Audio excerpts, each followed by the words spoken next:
Thank you. Good morning. Excuse me, good afternoon. I'm excited to share with you today some LibraryNow resources that can be a great tool to get your students talking about what they're learning about and talking about what they're reading. I think that LibraryNow is providing so many resources, and sometimes it can be a little bit overwhelming and daunting, the amount of things that we can provide for you. So the purpose of today is to really just hone in on 2 educator resources that you can, look at, easily make some plans, and you can provide to your students tomorrow or the next day or the next time that you're unit planning. So I really want to make sure that we're diving deep into a couple of resources that are specifically important to you. We'll provide time about halfway through where you can ask a couple questions if you want. Otherwise, you can ask questions in the chat, and Victoria will be moderating that.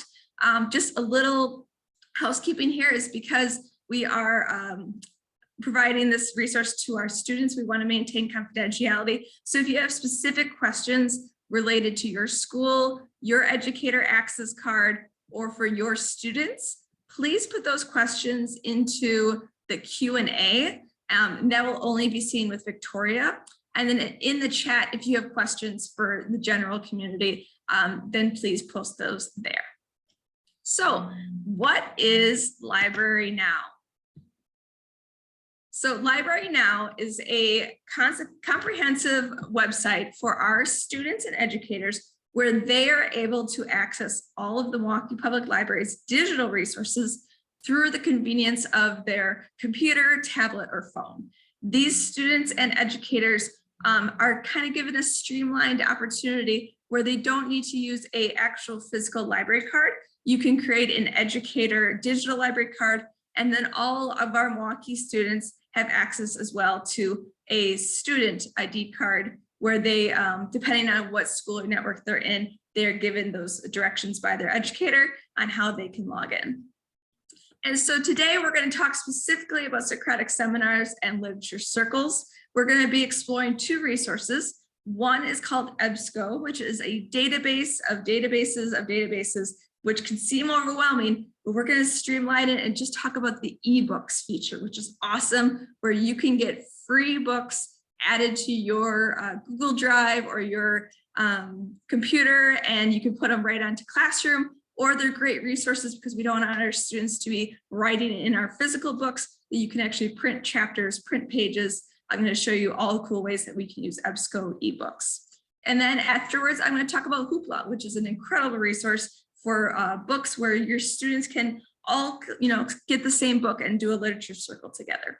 So those are our 2 topics for today. We want to find appropriate text to get your students thinking, speaking, and listening, because as Socrates said, education is the kindling of a flame, not the filling of a vessel. So we want them using this new information. We are going to spark interest through this new reading resource and help them become lifelong learners. We're also going to provide our students with kind of the protocols and how do you lead a Socratic seminar. I'm just going to give you a couple tips along the way. And then at the end, I always want to share a couple other teaching resources that are coming up. So LibraryNow, wonderful resource for students and educators, but specifically, how can I use them for a Socratic seminar? Now, if you don't know what a Socratic seminar is, this is a discussion strategy that you might have used in college, where we read a text, we annotate it, we highlight, we write questions, and then we come together and we discuss it. But this system of learning can also happen at the 1st grade level. So our 1st grade students can get access to LibraryNow resources and get help from their teacher, and they can start talking about their books early on. It's all about really getting our students to not only read and comprehend, but also discuss, what is this text saying, and do I agree with it? What is the meaning behind it? What was the purpose for the author? Really digging into, critical thinking related to that text. And who is this for? I said it's from our 1st graders, and we're doing this in college, but please know it's anyone who is pursuing college and career readiness. We're doing that through reading, writing, speaking, and listening. The Common Core State Standards outline that those who are working towards college and career readiness, they need to demonstrate independence. They need to build strong content knowledge. They need to be able to respond to the varying demands of audience, task, purpose, and discipline. So they need to think about who is in this room. This is my audience. What is my task? To persuade, to argue, to give evidence for something that we are talking about as a group. Comprehend as well as critique. So not only what is this text saying, but do I agree with it? Does it make sense with another text that I'm reading? Value the evidence. So in Socratic seminars, we want our students to be looking back at where did they highlight in their text. This is a reminder to wear your mask at all times. Right.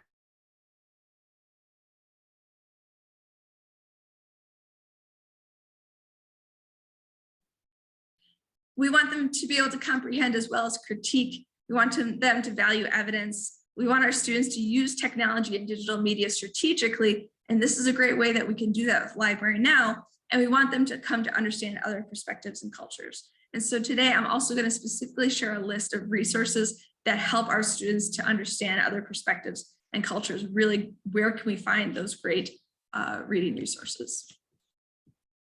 So there's 3 actors in the Socratic Seminar, or 3 categories of actor. You have the teacher. The teacher is there to set and maintain the norms, model the sentence starters, prepare an array of thought-provoking questions, predetermined seminar format. If there's a rubric for speaking and listening, they can use that. And really, we want them to select very thought-provoking texts, maybe texts that are new, texts that are something our students haven't considered reading before. But a lot of those actual rules or expectations of the teacher, we want eventually our students to be owning those as well. Because we want our students not only to come prepared and use evidence from the materials, but we also want them to be monitoring their group norms. We want them to be provoking thought, giving thought-provoking questions. We want them to consider, last time we did fishbowl for our seminar format, but think maybe it would be more helpful if I had 2 people helping me when it's my turn to talk. So we want them to be actively a part of that learning community and say how they want to conduct that Socratic seminar and own that learning experience. We want them to learn how to respond respectfully using norms and sentence starters, especially when they're asked to share the thoughts or ideas that they might not agree with. And that's okay. That's part of that learning process that they can seek to understand, seek clarification from others. And also, they develop their own deeper values and understandings and awarenesses of different cultures and different issues. We want our students to meaningfully contribute to the discussion, and we also want them to be using different texts, and they can also, propose texts that they can use for a Socratic seminar. And we also have not only the people in the room, but we have the text in the room. And in a Socratic seminar, we want to bring that author, that artist, that character into the classroom. We want to discuss what was the author's purpose. We want to talk about the critical things that were happening when that author was writing that text. What are the issues that are relevant for us to understand at that time? What is also important for us to understand now compared to then? We want to have characters that are relatable, interesting, inspiring, or thought-provoking. We're really hoping to get our students to talk about these texts. So the more thoughtful we are on selection, the more wonderful our Socratic seminar can be. And that leads us to, where do we get our Socratic seminar materials? We need to select thought-provoking texts. So we need to be able to model annotation and model close reading. So we want a really quality text. And we want to share those in ways that work for our students. So if our students need to annotate, we want our students to be able to write on that paper. So where can we get nonfiction literature that they can print and go? Where can we find chapters of books that they might not be able to access at a physical library and all have a copy of? We want our students to be a part of the format. And so a little bit quick about how to do a Socratic seminar. There are 2 kind of popular versions. One's called the fishbowl. You'll put your students into a circle. There'll be an outside circle and an inside circle, and the groups will kind of take turns.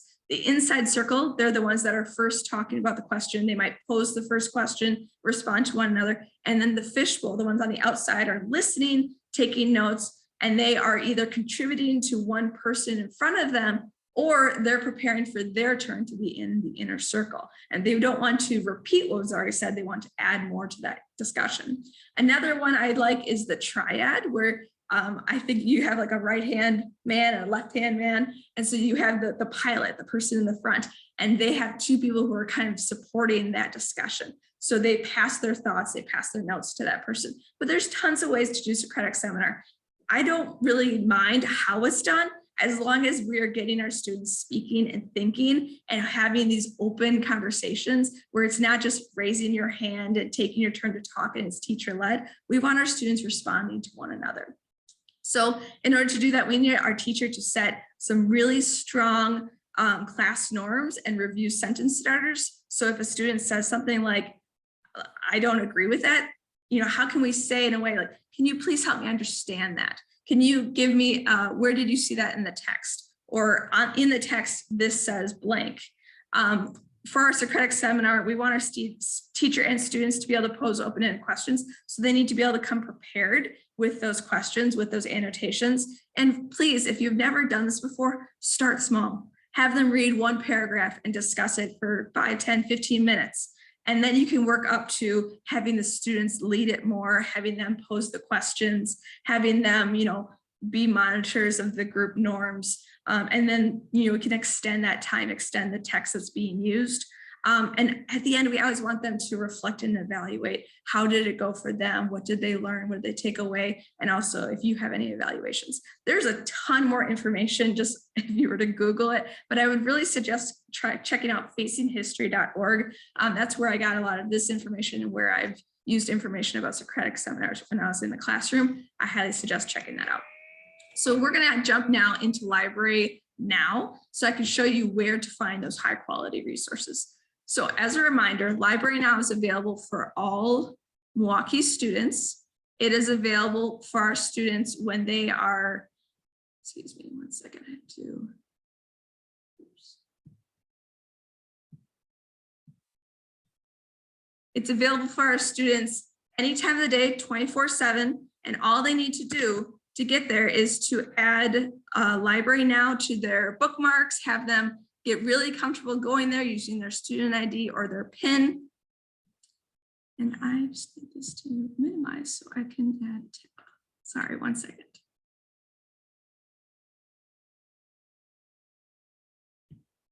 There we go. Okay, so we want our students to go to librarynow.org. They want their library and they want it now. At librarynow.org, we are going to send our students or ourselves to the teen section. It'll be there for now, but we might be adding it to this kids section as well soon. They're going to click on ebooks from EBSCO. Now, EBSCO has a wealth of databases. We're going to specifically just talk about one of them today, and that's called ebooks. And the reason for that is because these ones are downloadable books. So you can actually, if you don't have books on certain topics, or you want to branch outside of your textbook, you want to challenge your students with other biographies and other literature, this is a great resource to do that. So ebooks has a wealth of resources for anyone at any age. We're going to kind of filter it down to the resources that we need as educators for our curriculum. So you're going to see the highlights here, but these are for adults. Sometimes the student ones pop up as highlights, but we're going to specifically go to children's and young adult nonfiction. There is also children and young adult fiction. That one has wonderful resources as well. For sake of time, I'm actually going to take us to nonfiction because it just has an incredible amount of books. Oh, and it recognizes because I was here recently. So it's going to leave this code here, which is going to basically filter down all of the EBSCO ebooks to specifically for our students that are in the 1st through 12th grade. But if we have students who are reading at the college level, we can just not have them go to that level and we can expand what they're reading. So please, if you have a student who's heading to college, there's still a ton of resources that are going to push them to become stronger readers. So we're here in the kind of the home base. And the first thing I want you to do when you get to EBSCO is to sign in. When you sign in, you're then able to create folders and keep all of your materials together. So if you find something great, you can stick it in the folder and save it for another day or save it for now. So I'm going to click sign in.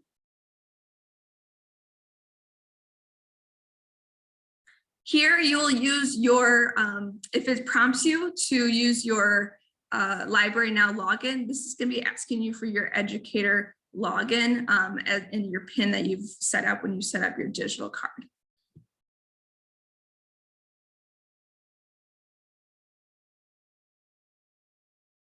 Okay, so now that I'm signed in, I can add things to my folders. I can have a dictionary to kind of review some things. It just adds a few more features for us. But let's whittle down our 758 possible books that we could use down to ones that we can download, because we want our students to be able to do some close reading. So we want them to highlight, we want them to circle, we want them to annotate, and we also want just to look at the full text as well. So we're going to narrow it down to that. But if you are fine with your students just reading it online, you don't have to do the download available option, and you can just link students right to EBSCO using Google Classroom.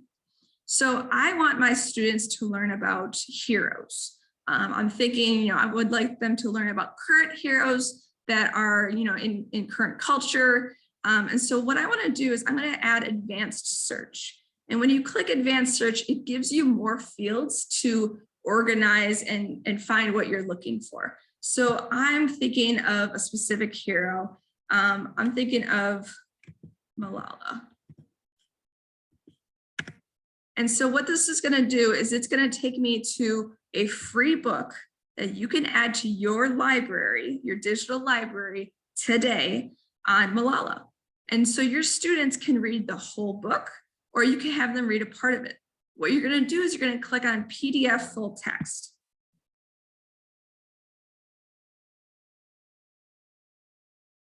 And here you're going to have the full book that you could just project in front of your class. You could add it to Google Classroom. You could add it to your Google Drive. Okay, so you could add the link. You could also show your students how to cite it, and they can work on their citing skills. So there's APA, there's MLA, and it can help them cite for your students.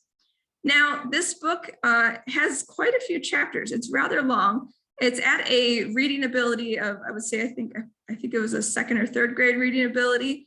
So it has, eBooks has lots of reading abilities, lots of different text lengths and challenge difficulties, excuse me. But sometimes I don't want them to have to read the whole book for us to have this wonderful conversation. So what I could do is I could download each of these chapters separately, and I could jigsaw it. So I'm going to have some of my students read Stories to Share. I'm going to have some of my students read about the Land of Waterfalls. I'm going to have some of my students read about being targeted by the Taliban. And so we can come together and we can share our kind of piece of what we know about Malala together. And we all have different evidence to share. Or we could all read one specific part of it and kind of really dig into that single chapter together in an interesting way. What I love about eBooks as well is there's a lot of great series that are very educator friendly. And so there's actually some questions that you can use to start your Socratic Seminar right here. So how did her childhood impact how she became an activist? How was her story how did her story bring attention to girls' education? So it's just a nice little thing to have that you don't even have to think of some of your own intro questions as part of your prep, that some of these books have them for you. And also your students can kind of maybe look at these questions ahead of time and preview and kind of prepare where they find evidence that supports these questions. So just one of the many resources that you can use. I'm going to kind of go again and really just, I want to show kind of the breadth of what this resource can do. So I'm going to type in critique. And there's wonderful resources where our students can really examine different authors, different artists. So here we have the series called Essential Critiques by, they can critique Stephanie Meyer's work, J.K. Rowling's work. They can critique, learn how to critique Michael Jackson and his music, Stephen King. And so there's lots of different resources for every level here on eBooks.